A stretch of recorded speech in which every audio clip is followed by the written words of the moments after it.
Évocation numéro 6, et en commençant par allumer une lumière pour veiller à ce que la lumière brille et nous éclaire. Il est dit que nous sommes dans une période de temps qui se termine et qui est déterminée. Ce qui doit se passer se passe et va se passer, et qu'on ne peut pas y changer quelque chose. Ce qui fait que face à ça, face à cette situation, l'attitude la plus juste, la plus raisonnable, malgré tout, c'est de développer une patience infinie, qui n'est pas facile à entretenir, à conserver. Parce qu'on ne sait pas à quel point nous allons devoir faire avec, faire face, accepter, renoncer, même subir. Et pour autant, en sachant, pour ne pas s'en vouloir, en sachant, pour ne pas s'énerver, que, étant dans une conclusion, ce qui se passe doit se passer, que la conclusion doit se faire d'une manière ou d'une autre. Et la sagesse divine et l'intelligence divine nous dit que face à des situations qui s'imposent, à des situations qui, de toute façon,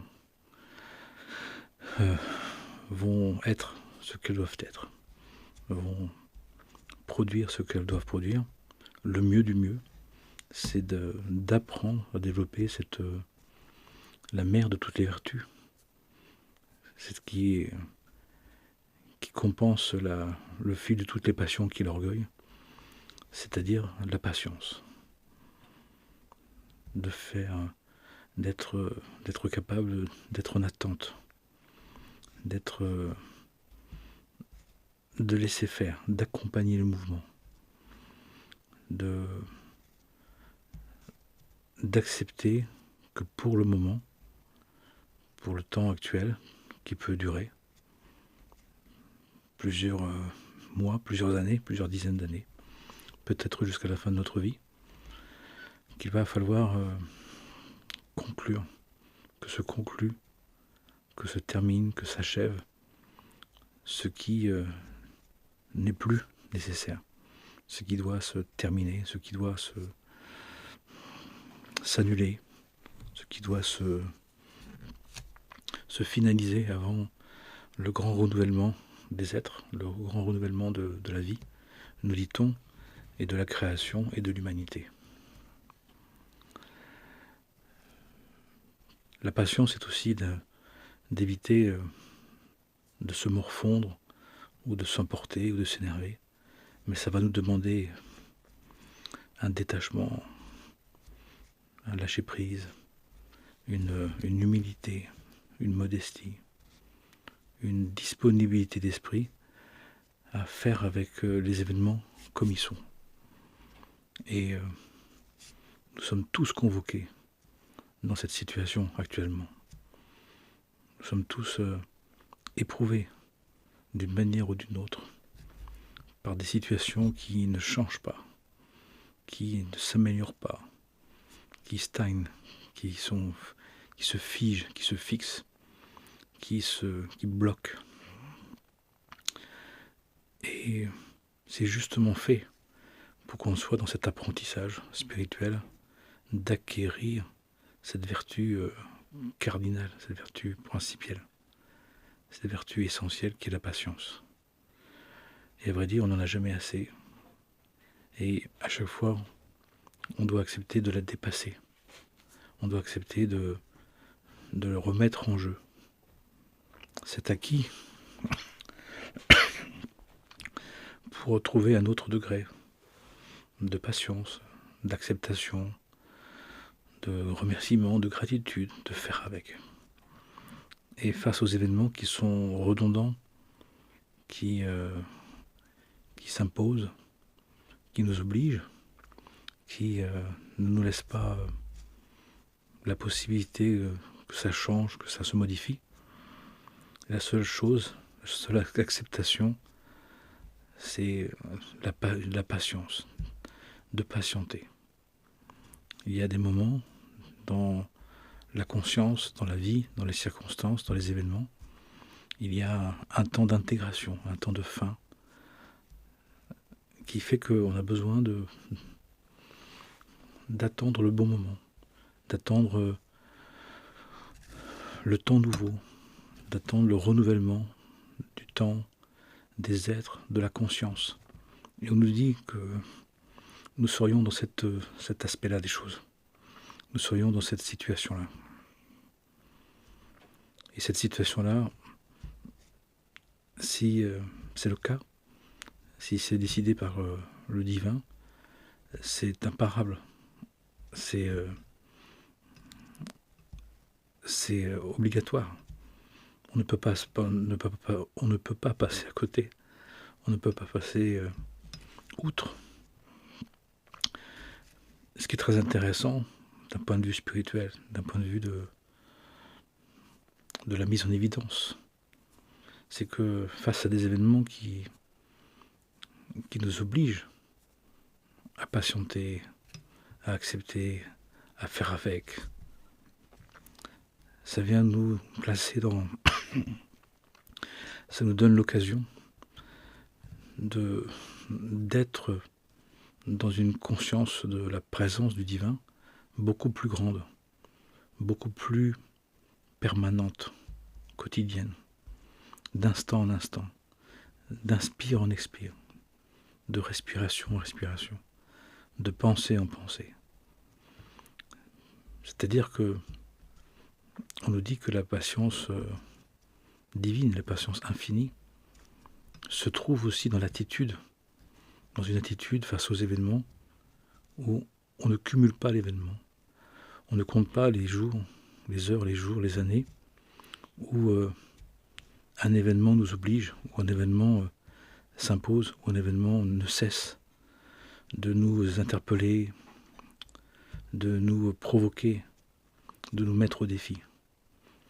Parce que le cumul dans notre conscience du temps que ça dure peut être une espèce de lourdeur, de charge, de poids très, très dur, qui peut être très insupportable. Tandis que si nous nous mettons volontairement, par un acte choisi, dans une conscience volontaire, libre, de vivre l'événement comme on est, comme il est sur le moment, sans plus attendre une résolution, sans attendre que ça s'arrête, sans attendre que ça se modifie, sans aucune attente, en acceptant que les choses soient comme ça, sans anticiper, projeter, vouloir, envisager que les choses se modifient. De fait, nous pouvons trouver en nous une attitude face aux événements, une attitude face à la vie qui ne va pas nous peser, qui ne va pas nous aigrir, nous rendre amers, nous rendre tristes. La colère, la tristesse, la mélancolie, l'amertume, la paresse, l'orgueil sont les fruits d'une conscience qui se place dans le temps, dans un espace-temps, qui prévoit, qui anticipe, qui veut que les choses se résolvent dans un certain temps, d'une certaine manière, sous une certaine forme. Le souci, c'est qu'on a tendance à vite passer de l'attente à l'injonction. On passe vite de l'espérance, j'espère, à je veux, comme je veux, qui fait qu'on se piège. Parce que nul ne sait ni le jour ni l'heure. Et on a des éléments dans les enseignements qui nous disent que ce temps actuel est un temps où on ne sait pas combien de temps nos malheurs, nos mal-être, nos difficultés vont être. On ne sait pas non plus que on ne sait pas non plus, on n'est pas sûr non plus que ce que l'on veut, que ce que l'on veuille, soit véritablement possible. On nous a dit même que il y a des choses que l'on veut encore, parce que finalement, on l'a déjà fait précédemment, dans cette vie, dans des précédentes vies, dans des précédents mondes, et on en a comme une mémoire, comme un souvenir atavique, comme une espèce de conscience, inconscience, une conscience mémorielle, on pourrait dire presque génétique ou des sens qui peuvent très bien nous leurrer, qui peuvent très bien nous mettre dans une espèce d'attente qui va être déçue, qui peut être déçue. Et nous devons faire extrêmement attention dans les temps actuels que nos attentes ne deviennent pas ce qui doit être pour nous. Que nos attentes ne doivent pas être des exigences. Parce que rien n'est moins sûr que ce que l'on veut, que ce que l'on désire, ce que l'on décide, ce que l'on pense juste, ne soit pas seulement une mémoire, une réminiscence. Et que finalement, comme on voit que les choses vont changer vraiment, il y a une espèce d'accrochage, inconsciente à ce qui s'est déjà bien passé. Comme si on voulait retrouver un temps révolu. Comme des personnes qui aimeraient revenir à un certain âge, à une certaine circonstance, à une certaine situation, à un certain moment de leur vie. C'est impossible, bien sûr, mais je vois des personnes, et les personnes le témoignent, qui vivent avec cette forme de nostalgie, cette forme d'attente, de manière très subtile parfois, mais qu'ils reproduisent, qu'ils les conduisent. Et quand la vie, quand la réalité, quand le monde n'amène pas à ça, ne les amène pas à vivre soi-disant ce qu'ils espéraient mais qu'ils voulaient vraiment, eh bien c'est une catastrophe, c'est une hécatombe, c'est une déception très grande qui peut entraîner la personne dans des grands mal-être, dans des grands malheurs, qui ne vont pas changer grand-chose à vrai dire. Et même la personne va pouvoir peut-être revendiquer, se plaindre, demander justice. Mais on ne peut toujours pas revenir en arrière.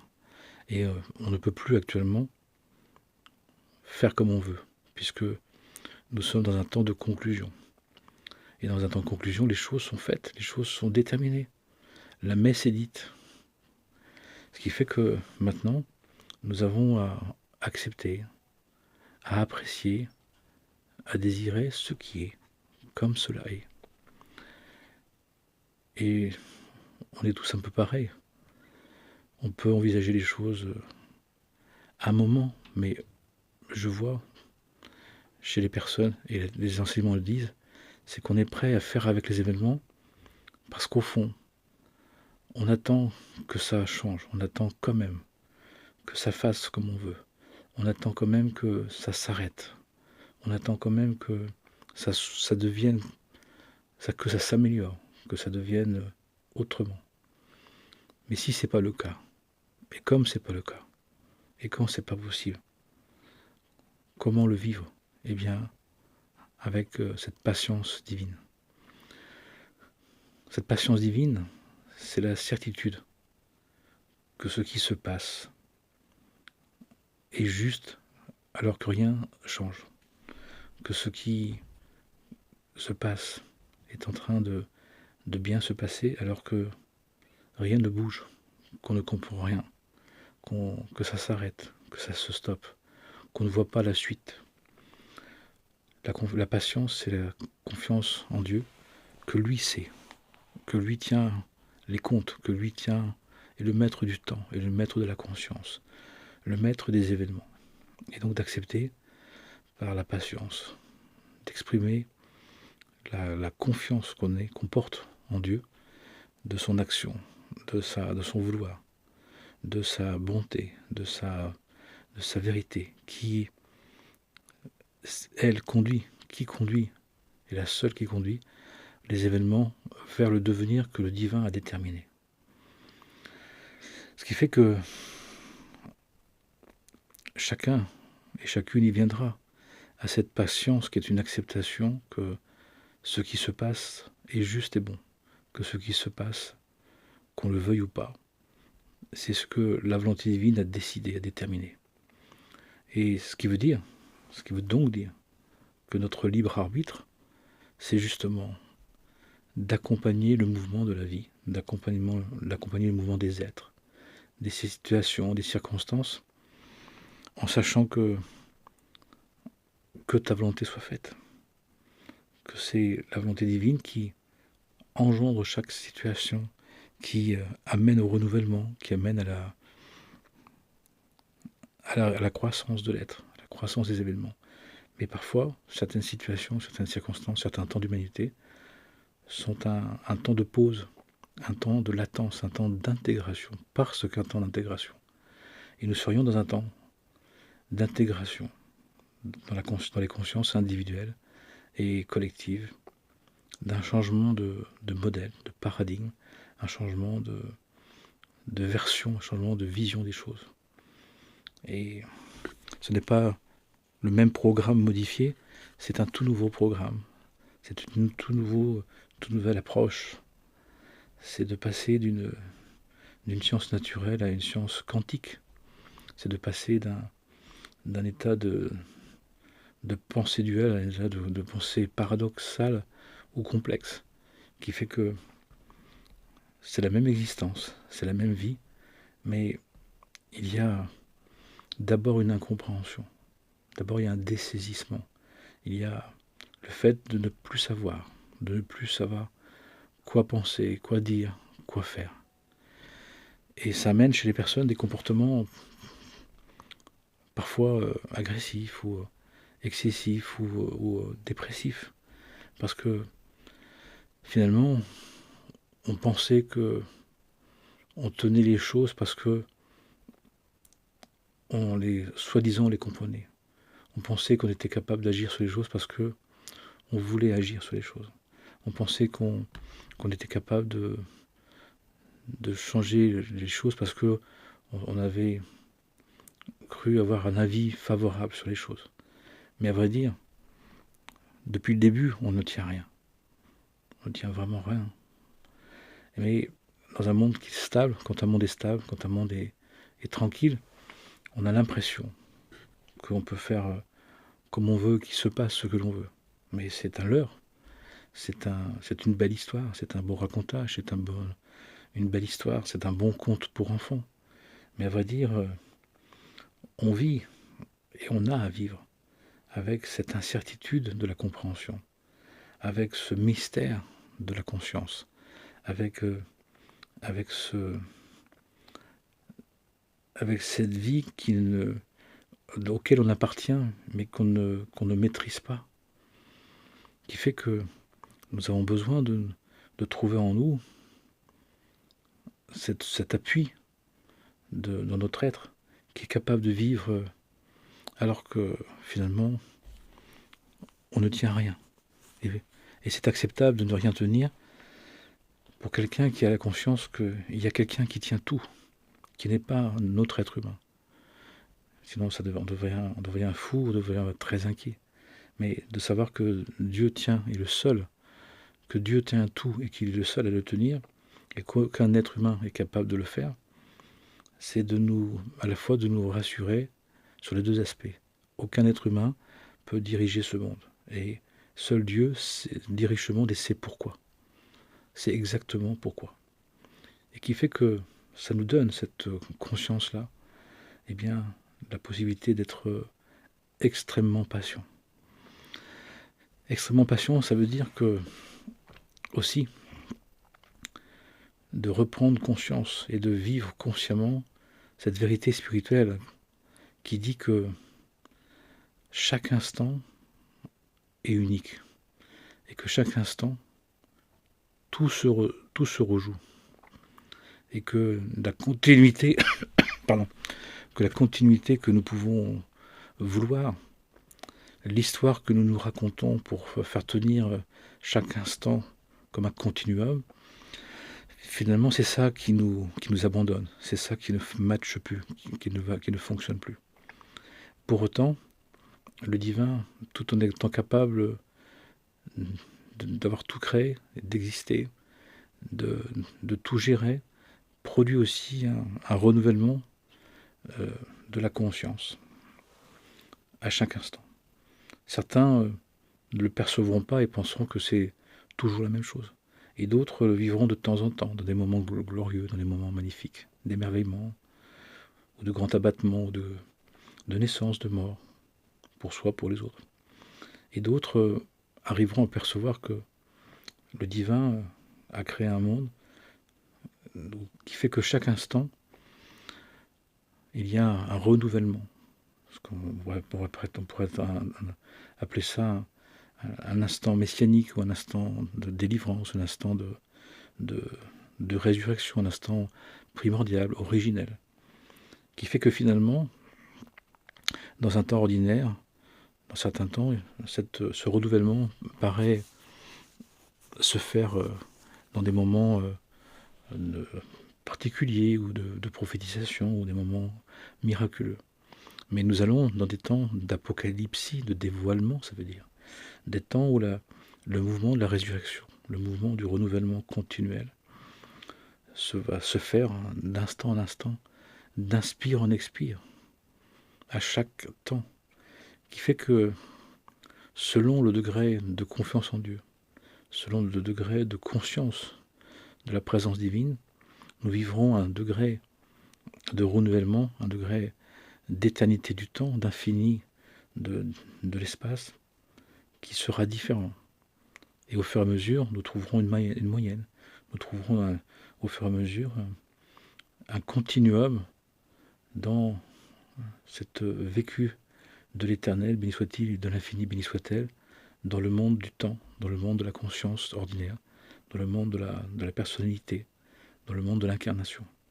Grand paradoxe qui fait que à la fois dans le temporel, il y a de l'éternel, que dans le continuel, il y a de l'infini. Et c'est tout le projet divin de ce qu'on appelle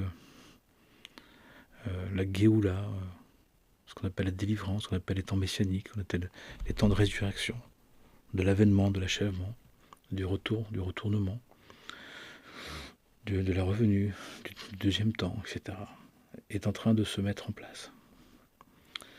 Et donc face à tout ça, eh bien, on nous dit que la grande qualité spirituelle, l'immense qualité spirituelle, qui est le fil de toutes les vertus, pour réparer, pour défaire le fil de tous les vices qui est l'orgueil, qui donne de l'impatience, de la paresse, de la colère, de la haine, qui nous met dans l'enfer du temps, qui nous met dans un temps infernal, qui ne cesse de se répéter, qui fait que ça crée des répétitions, ça fait que le temps devient non pas un labyrinthe pour un cheminement, mais devient un dédale pour une perdition.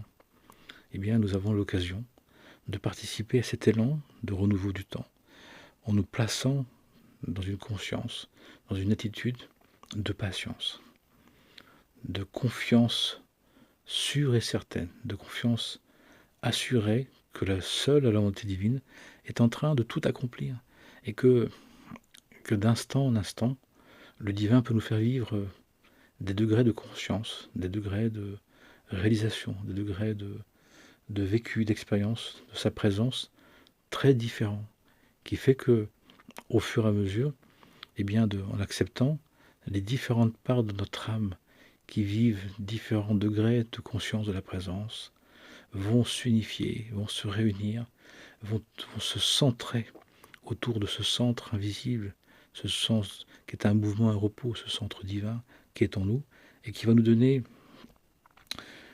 un premier degré de la conscience du tout nouveau, de la conscience de des temps nouveaux. Ensuite, eh bien, on progressera. Ensuite, on grandira dans cette conscience-là.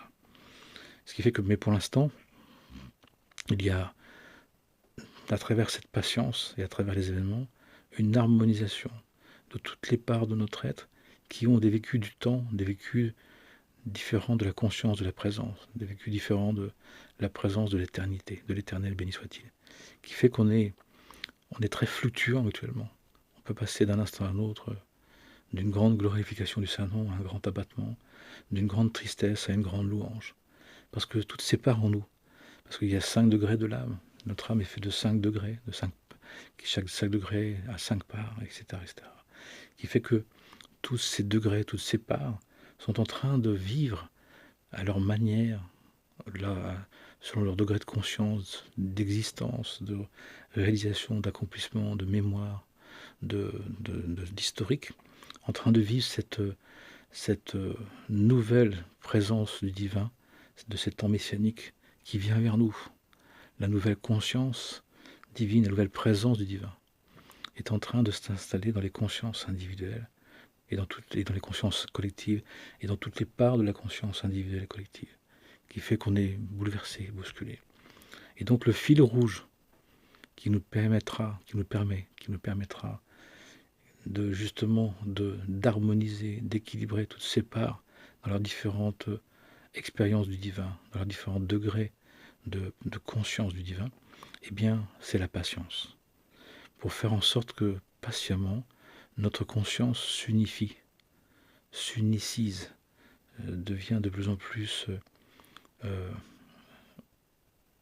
un seul et même être qui, dans tous ses aspects, a trouvé une première moyenne, un premier degré moyen de réalisation, qui vient de nos précédents, de nos antécédents, de ce qu'on a construit auparavant.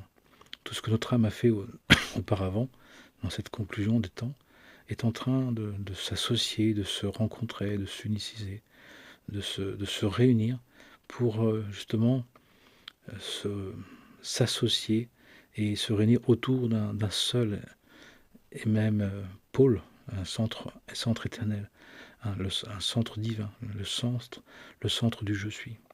Et ce je suis est en train justement d'accueillir, de visiter et d'être accueilli par chaque part de notre être, qui fait qu'au fur et à mesure, eh bien, notre conscience va devenir de plus en plus unitive, inclusive, universelle. Il nous faut du temps. C'est pour ça que ça paraît long, c'est pour ça qu'il nous faut de la patience. Pourquoi tout ce temps, pourquoi autant de patience? C'est parce que justement, on a besoin que notre conscience, qui est faite de plein de facettes, de plein de pièces, de plein de lieux en nous, de plein d'espaces en nous, a besoin de recevoir cette nouvelle lumière spirituelle, cette nouvelle présence du divin, et ensuite, eh bien, de trouver un accord, de trouver un dialogue, de trouver à se réunir autour du même centre. Et pendant ce temps, eh bien, nous devons être patients. Nous devons accepter de nous laisser pétrir, de nous laisser modeler, de nous laisser visiter par l'Esprit de Dieu. Pour un chrétien, c'est le Christ en soi, par le Christ, l'Esprit de Dieu. Mais pour tout à chacun, de se laisser visiter par l'Esprit de vie, l'Esprit de vérité, l'Esprit Saint, l'Esprit d'éternité, l'Esprit d'unité, qui nous permet justement de trouver en nous le maître intérieur, le maître divin intérieur, pas soi-même, mais le maître divin qui est en chacun d'entre nous est le même pour tous. Un pour tous et tous pour un. Un en tous et tous pour le un. On dit autrement. Voilà, réflexion, évocation pour ce soir. Nous sommes jeudi, comme chaque jeudi. Dernière vidéo pour cette semaine. Nous passerons vendredi, de midi jusqu'à samedi soir, dans 36 heures de temps de retraite, de temps de retrait du monde, de retraite intérieure, de consécration à l'étude, à la méditation, à la prière et à la préparation, à l'intégration de cette semaine qui vient de passer et à la préparation spirituelle de la semaine qui arrive. Comme tout être, tout disciple qui justement prend des temps de retrait réguliers pour se consacrer un jour par semaine, 36 heures par semaine, à Dieu, à sa relation à Dieu, exclusivement, principalement. Ce qui n'empêche pas de prendre soin des uns et des autres, mais dans cette dimension d'intériorité, consciente, de sacré, d'être dans l'intérieur de l'intérieur, volontairement, inconsciemment, pour que notre âme divine puisse se régénérer, que notre âme divine puisse justement se fortifier pour vivre ensuite une nouvelle semaine. Pendant 6 jours, être capable de tenir cette dimension du sacré, du sacrement, de l'intériorité, dans le monde extérieur, dans le monde de l'extérieur, de l'intérieur ou de l'extérieur, comme on dit. Que la paix soit sur nous, en nous et tout autour de nous, pour le bien de tous les êtres. Que chacun et chacune soit remercié pour les dons par Tipeee ou par l'intérêt pour le travail spirituel que je propose. Et puis, souvenez-vous aussi qu'il y a Esther Adassa qui peut prier pour vous. Si vous en avez besoin, n'hésitez pas à lui demander. C'est son œuvre, c'est sa vocation. Si vous le souhaitez, bien sûr, chacun étant libre de faire ce que bon lui semble, puisque nous sommes responsables de notre vie, et puisque nous sommes responsables même de notre inconscient. Comme quoi, nous sommes totalement dans la responsabilité de notre existence. Amen et Amana, que la paix soit Shalom, Salam, Amen, la paix.